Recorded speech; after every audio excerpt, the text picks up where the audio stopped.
কি করছেন? ছাড়ুন। আজ তুমি আমাকে বাঁচালে বাবা। না না ঠিক আছে, আমি তো আপনার ছেলের মতো। ছেলের মতো কি? আজ থেকে তুমি আমার ছেলে। মা তুমি কি অসুস্থ? চলো তোমাকে আমি ঘরে দিয়ে আসছি। বৌমা।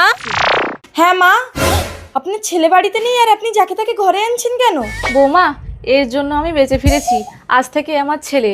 একে তুমি বসতে দাও, আমি একটু মন্দির থেকে আসছি। ঠিক আছে, আসুন, এসো।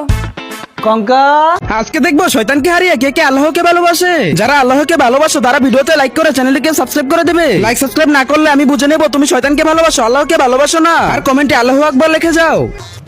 বাবা কতদিন পরে বিদেশ থেকে বাড়ি আসলাম। তোমাকে আর বাড়ি আসতে হবে না। কতদিন পরে বাড়ি আসলাম আর তুমি এরকম বলছো? তোমার মা আমার জন্য একটা নতুন ছেলে এনেছে। কি বলছো? দেখবে? অলক্ষণ। কে ডেকে কেন ঘরে ঢুকিয়েছো? আমি ঢুকিয়েছি, তোমার মা ঢুকিয়েছে। মা কোথায়? এই তো মা। ও মা, বৌমা শহর ঘরে একে কেন ঢুকিয়েছো? ও মা, বৌমার সর ঘরে কেন ঢোকাবো? কি বলছেন? আপনি তো বললেন আপনার ছেলে, আর আমি দেখলাম আপনার ছেলের থেকে ও সব দিক থেকে ভালো। আরে আমি ছেলে বলেছিলাম, আমি কি বলেছিলাম তোমার স্বামী? মারে লোক কাঁচা